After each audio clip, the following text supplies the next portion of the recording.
semakin berjalannya waktu, cari informasi dari Wikipedia, dari online, tanya-tanya orang juga luar biasa. Terutama yang pupuk ini kok semakin banyak dicari orang juga, dan ya saya merasa bahwa ini bisnis bagus ke depannya begitu. Dulu saya mulai juga dari sedikit sih, paling 1-2 paket dulu waktu itu.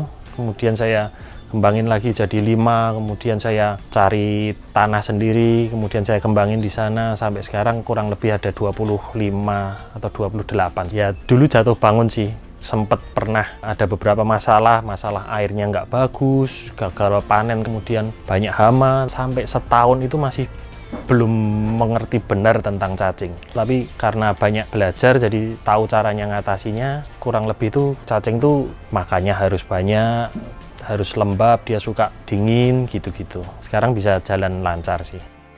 Kalau untuk cacingnya kita sama, Lumbricus rubellus. Karena untuk cacing yang lain kita sudah cek itu hasil labnya yang paling bagus ini. Kalau untuk peluangnya, saya berani bilang bahwa ini peluang yang sangat luar biasa. Saya selalu beranggapan bahwa kalau orangnya tambah banyak, pasti kita membutuhkan pupuk yang bertambah banyak juga. Karena kita butuh tanaman-tanaman untuk bisa dikonsumsi juga kan. Nah, pupuk sendiri permintaannya masih sangat besar. Kalau untuk pupuk itu kita bisa sekitar 15 ton castingnya ya. Kalau untuk penjualan bibit kita, kalau farmasi saat ini masih belum dibuka dulu karena antriannya masih cukup panjang.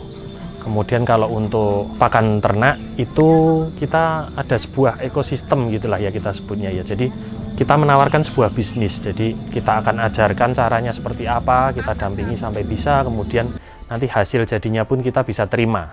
Kalau pupuknya kita per karung, ada 3 kilo, 10 kilo, 25 kilo, 50 kilo. Kalau kapsul farmasinya itu dijual per botolan gitu sih.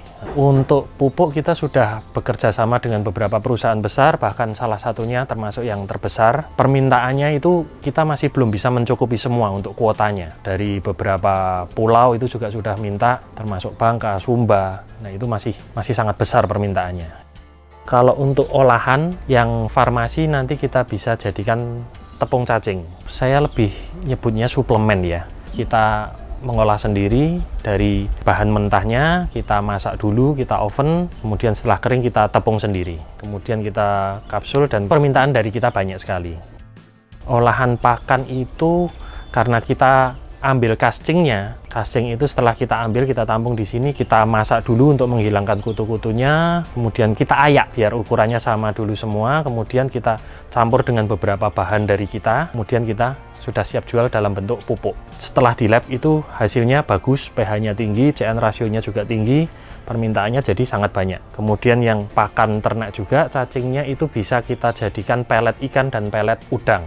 Kalau menurut beberapa orang yang sudah lebih ahli dalam pertanian di kita, pupuknya cukup bagus dalam artian pH kita bisa tinggi, di angka kurang lebih 8. Kemudian yang berikutnya, kadar CN rasionya itu kita juga tinggi karena berada di angka di atas 10, sekitar 17. NPK kita juga cukup tinggi. Pupuk organik ini kenapa dibilang bagus? Karena dia bisa memperbaiki tanah yang pelan-pelan rusak karena pupuk kimia ya. Jadi dia bisa menggantikan unsur hara yang sudah hilang atau tanaman yang tidak ganti, tidak berubah seperti itu. Nah, setahu saya pupuk organik inilah kuncinya untuk bisa memperbaiki tanah.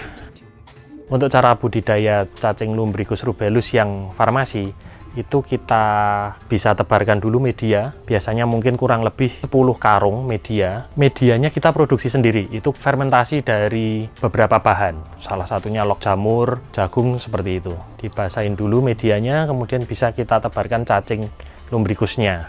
Setelah ditebar kita bisa kasih pakannya, ampas tahu ditabur di atasnya atau di dalam. Kalau mau pakai debok itu juga bagus, itu bisa ditanam di dalam. Tapi kalau debok pisang bisa difermentasi dulu. Untuk pemberian pakan perlu dilakukan setiap hari. Sekaligus kita sambil cek kondisi cacing. Kalau untuk panen pertama itu dibutuhkan kurang lebih 3 bulan. Jadi masuk bulan keempat awal baru kita masuk panen pertama. Setelah itu bisa setiap 30 hari itu kita panen terus. Pergantian media nanti kurang lebih setelah 1 tahun.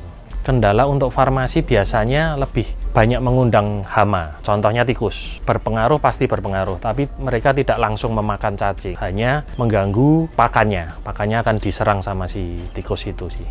Kalau untuk cacing pakan itu cara pembudidayaannya menurut saya jauh lebih gampang ya, karena kita hanya tinggal dari tempat kosong ini, kotak kosong ini kita taburkan kotoran hewan. Kohenya itu yang banyak, kemudian kita kasih media juga sedikit aja, kemudian setelah itu bisa kita tabur cacing. Untuk perawatannya juga jauh lebih gampang karena pemberian pakan itu nanti bisa sekitar 2 minggu sekali. Untuk panen, untuk casting itu bisa dimulai setelah 1,5 bulan. Pertama itu bisa. Nanti selanjutnya setiap bulan itu sudah bisa jalan, sudah bisa panen. Kendala utama untuk usaha ini kalau saya ngomong soal yang pakan ternak, biasanya orang suka lupa nyiram.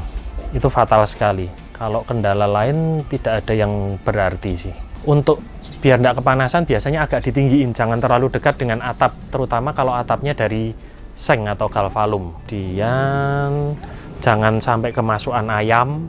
Kalau ayam sudah habis, pasti dieker-eker semua. Kalau saya sendiri, karena saya melihat bahwa ini usaha yang kedepannya sangat bagus. Karena saya melihat bahwa pupuk saat ini permintaannya luar biasa. Sebenarnya kalau dilihat dari itu saja, saya sudah jadi bersemangat sekali. Terima kasih sudah menonton video ini. Jangan lupa